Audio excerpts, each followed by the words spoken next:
Hey everybody, I thought I'd show you another cat damaged chair and how to repair it. This one's a little different because we have extra fabric. Oftentimes we don't have extra fabric, and we have the extra fabric in the way of two throw pillows. And that the client doesn't care that we use these. She can get other throw pillows, but replacing a chair is going to be very expensive. So this is a little bit different. I've shown you in other videos where you can, kind of trim up this area and then maybe dab it with glue. It's not going to work on this, so we need to replace this whole panel. And I'm going to show you how to do that. I took one of the pillows apart, and so what the bonus is that I get piping. I get fresh pieces of piping that I can use to replace in here, and then I'm going to replace the whole front, and I'm going to hand stitch it on. So I'm going to show you. I'm going to get it prepped up for you guys, and then my other videos show you how to do hand stitching. So what I want to do is just show you how you can use extra fabric or a throw pillow and to fix and repair a chair. So let's get started on it. So what I did was I just took this apart here because this piping here is really in tough shape, so I need to replace it. Okay, so what I'm going to do is I'm going to take this off, and then I'm going to splice a piece in here. The first thing I'm going to do though is I'm going to take my arm and staple it over to here. Okay, so I'm going to grab my staple gun. Do that first. Bring it over. Staple that down. That's good too because it takes some of the cat damage and brings it over and moves it aside. It's going to hide under.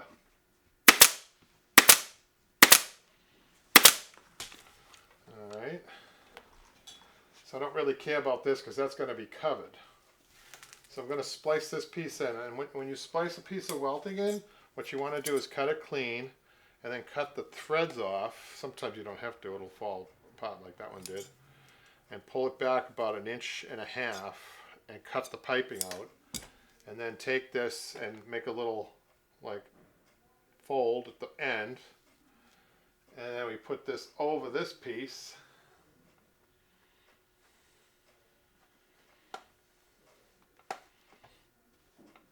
And staple that.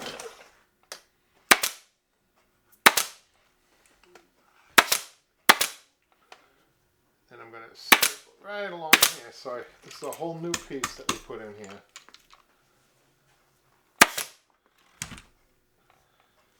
I'm going to cut it right about here. Get rid of this for now.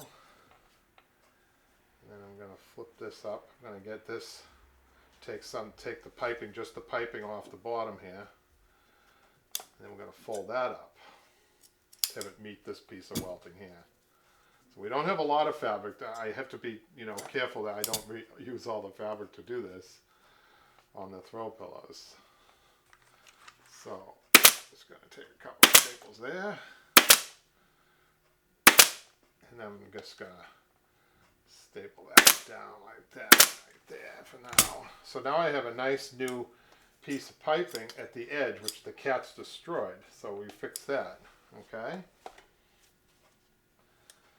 Just going to take this out here. More of the old welt still left in there. Take that out, we don't need that. Okay, so now my job is to fix this front, is to replace this front. So what I'm going to do is, I'm going to start, we can try to get it going in the same direction as the seat.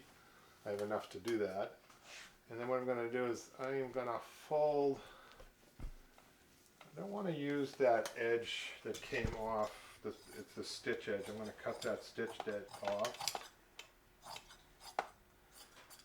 And what I'm going to do is I'm going to get this set up straight up like this, and I'm going to fold this, and I'm going to pin this up top here.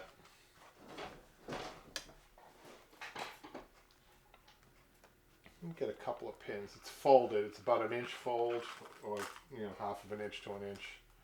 Actually, 1 inch is a little bit too much. I'd say 1/2 inch.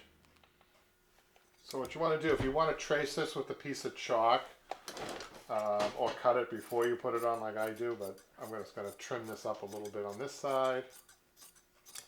And then I'm going to fold it, get another pin right in here.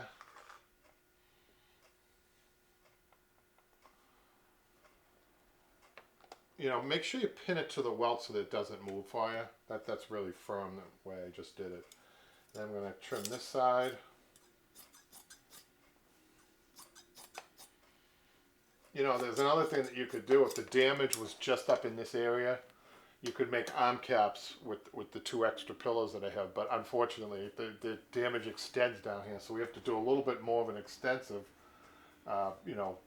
repair.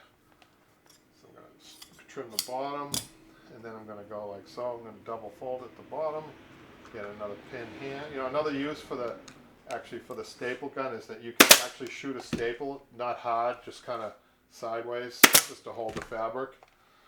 If you have a staple gun, I'm showing you both ways. Just pinning and using the staple gun. I don't think I could use the staple gun. Let's try if I use the staple gun in this area. So maybe I can. Yeah, why not? Let's trim that up a little bit. Look at that. As long as you're going on the inside of that piping, and then, like I said, when you go on to BroadwayUpholsteryschool.com or Broadway Upholstery School at YouTube, you can see me hand stitch. I will get a hand stitch started here just to show you. But after you pin it well, that's what you're left with, just stitching it. Now, the firmer that you put these in, you take them out, you take the pins or the staples out as you go along. I mean, look at this already. It looks great, and you could compare it to the other one. So I'm just gonna, how about that, huh? So this chair would have cost well over $1,000 to reupholster, and a lot of people I think would throw them away too. They don't want to pay that much. But this is a good alternative. This isn't an expensive repair at all. So I'm just gonna tuck this in.